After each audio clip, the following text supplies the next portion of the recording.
So now we want to learn how to fix our darts and then how to do the welt pockets.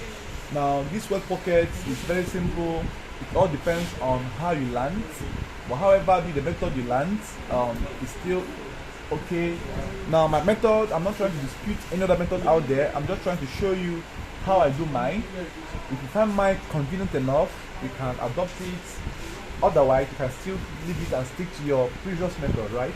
So now this is the back panel of the trouser, the wrong side, that's the back side. Then from this stress side, from the side edge, now the constant or the conventional rule states that the dart is 5.5 inches inwards from the straight line. But then because of the customer I have, the person's hips is I think 44 or thereabouts, and I have a smaller waistline, so I will decide to reduce it to 5 inches, right? Is what I decided. But conventionally, if you have a normal or a standard measurement, you can put 5.5 inches from the side seam inwards, then mark your chalk, then do 3.5 inches inside. But because I'm having a smaller customer or a smaller measurement, that's why I'm using 5 inches. So at this point, 5 inches is what I'm using. Then for kids, you can use 3.5 as the case may be. Then you mark 5 inches this way, and then you are going to mark 3.5 inches deep down. Now this 3.5 is the depth of the dart. Now you fold from that point this way. Now the dart width is half an inch, meaning from the joining, from the chalk point, you mark half inch this way. Now you just have to return the same 3.5, then you sew half an inch this way. Your dart should be slanted enough in order not to give it a bulgy or a bulky effect from the material. So you just have to slope it enough to this point. So having done this, this is how your dart will look like. Then you also repeat the same thing on the other panel of the trouser, and then before you start fixing your welt pocket. So let me dart the trouser, and then before you proceed to the stitching. Now I'm done fixing the darts on the both panel of the trouser. So I will do the welt pocket now. So you pick one part, and then let's do the welt pockets. Let me put on that one first. I think I'm doing only one welt pocket for the illustration purposes. Then we start from here. Then give me ruler.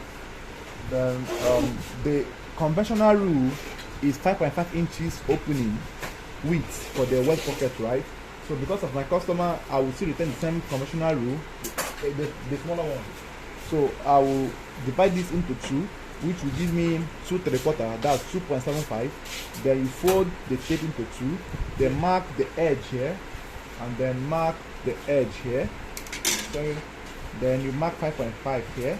You can decide to make 5 if you have a smaller size, right? But I want to retain the same 5.5.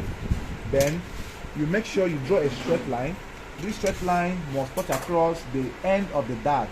That point the dart ended is where your straight line must come. Then you draw a straight line, cutting across the dart, and then ending at your 5.5 inch width marking.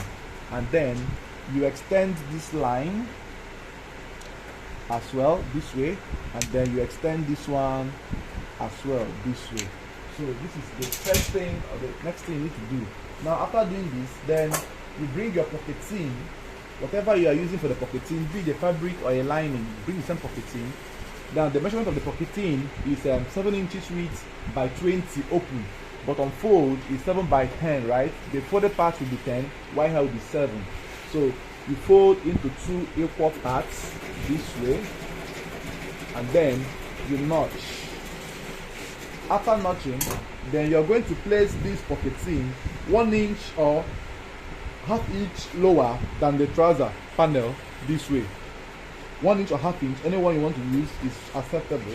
Then once you have gotten to that stage, make sure it's centralized at the center of the dart.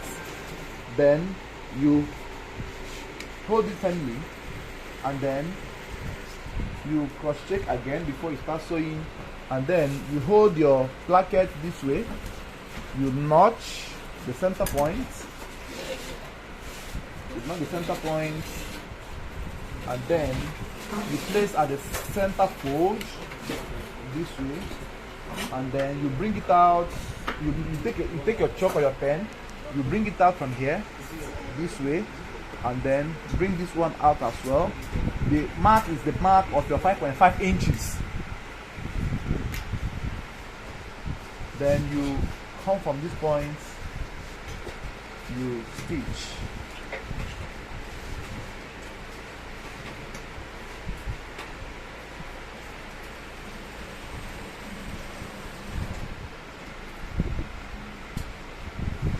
Between your needle, cross-check the pocketing if it's properly balanced, right? Cross-check the pocketing if it's properly balanced, then you stitch.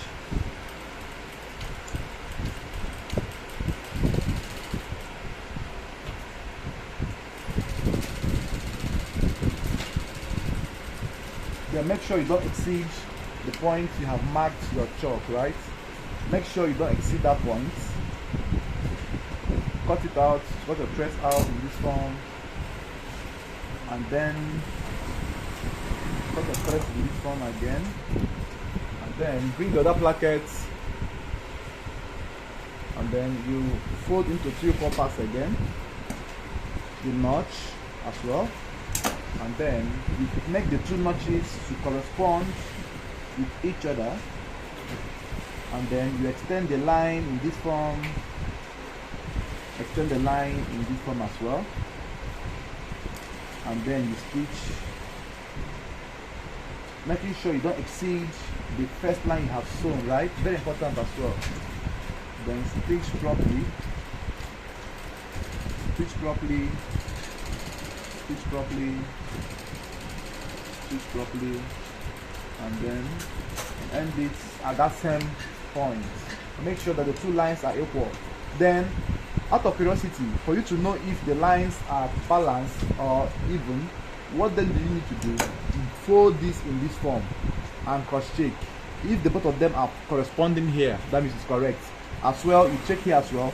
But if you notice that one is longer, you now start making the adjustments now before you start splitting the pocketing, right?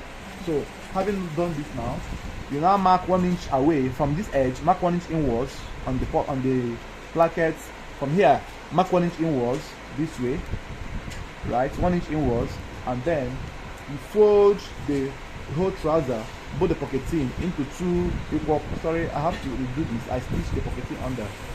Alright, so now I have fixed out the pocketing. I made mistake and so on top of it. So now you fold into two equal parts this way, and then you split the center, right? You split the center, and then you cut your thread, you cut your pocketing, then this way, then approaching the 1 inch mark you made inside, then you can raise this up, raise the placket up this way, right? Raise it up this way, and then cut in a V-shaped form, and end at the exact point of your stitch, right? Then also repeat the same process on the other side. Raise this placket up as well, and then cut in a V-shaped form and end at the exact point or position of your slitting, right, of your sewing. Then repeat the same thing on this other side. Cut your placket, get to that 1 inch mark, raise the placket up, then cut in a V-shaped form. Once you get to that exact point, you stop. Also repeat the same process at the other side. Raise your placket up, cut V-shaped form. Once you get to that exact point, you stop. Don't exceed that point. Don't stop before the point. Make sure you stop at exact end points, right? Very important.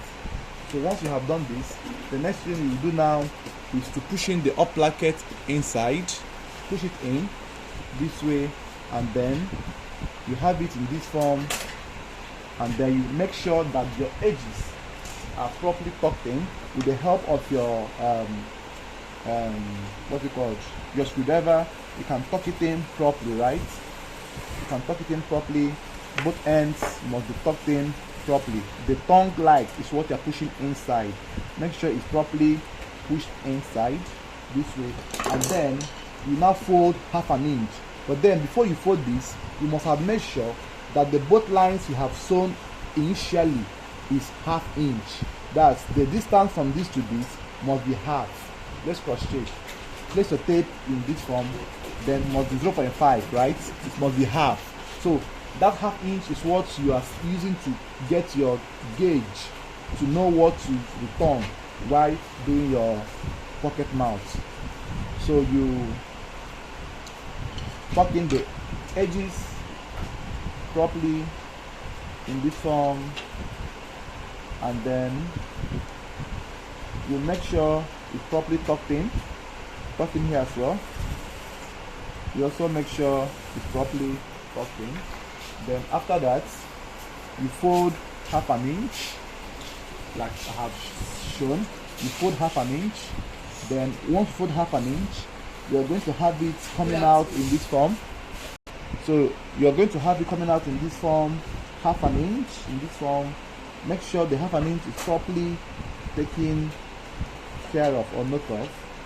Then fold all through, and then once you have got the ½ inch folding, you tuck it in this way. You tuck it in this way, and then this will become the result. You have successfully slitted your pocket, and this is the result of your Welt pocket, right? This is the result you have seen. So this edge is smooth enough, and then once you have gotten to this stage, you can use your pin to pin this to this so that you make sure it's properly held. So now you go to the machine. Go to the machine, raise the main trouser up, raise the pocketing up, then the tongue is what you are stitching, right?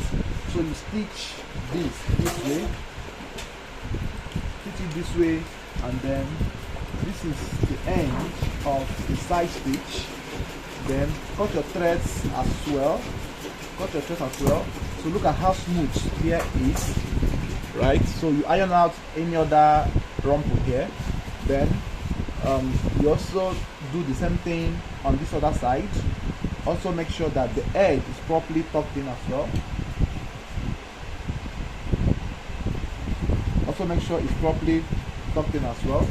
And then you hold this firmly as well, and then raise the material of the trouser, raise the pocketing, and then you stitch there properly.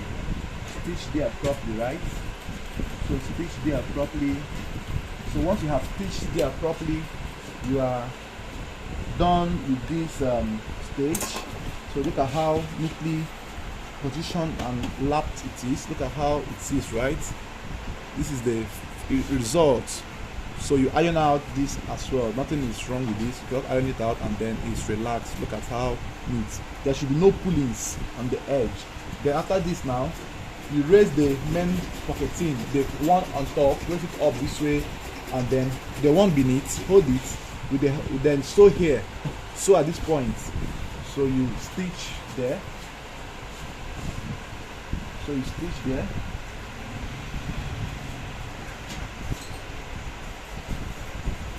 stitch there, this is how it will be.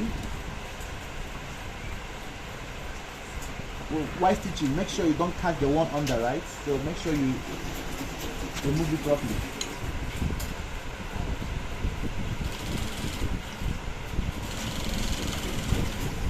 So once you have stitched that point, you cut your threads, and then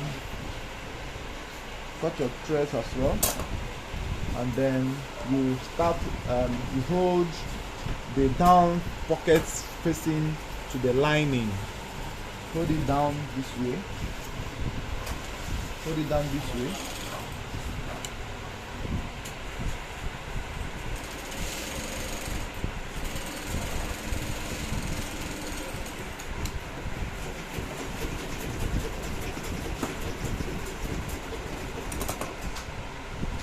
So now, after doing this now, you fold this pocketing to be higher by 1 inch above the trouser length. Then you notch the base here, and then you reverse it the other way around, this way, and then you start stitching from the back. So you start stitching from the back.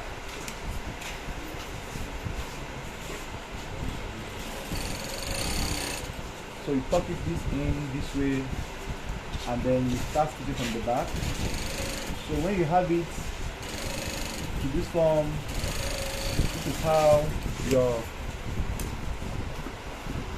stitch will come out from. Then you stitch this one as well.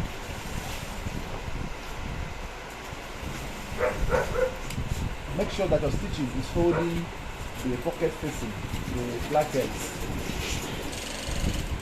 Then pushing your trouser inside, right? And then you stitch.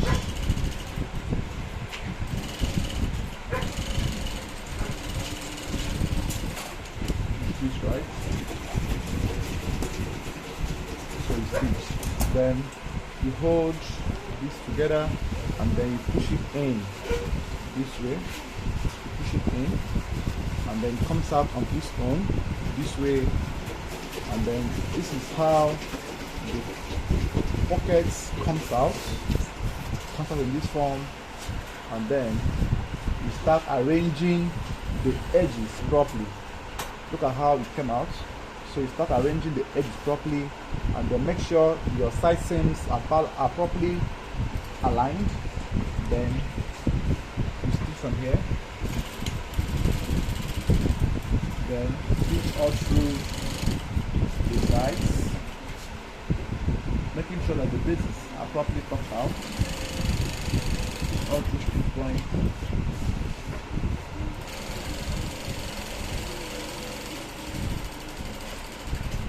Then stitch the sides properly as well. Then once you get to this stage, the next thing you will do now, have shown you now, right? So you have done this. Then you lock the up pockets. You start from somewhere here, 2 inches after the pocket opening, stitch properly, and then come up, then sew on top this way.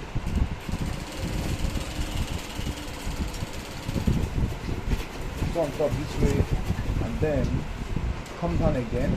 Make sure that the pocket is properly closed at this stage, right, before you start sewing that last stitch. Make sure it's properly closed this way. It's properly closed, and then you stitch. So once you have stitched to this point, you now cut your dress, and then you fold this in a V-shaped form. Fold in a V-shaped form, and then you stitch across this way. You stitch across this way, and then you fold it this other way around, and then you stitch on top of the pocket this way. So right here, you can boast of finishing your pockets, and you can boast of knowing how to fix your welt pocket. So that's that for the welt pocket. So the next video you see now will be on how to join the sides and the band, and then subsequently other closures. Thank you for watching.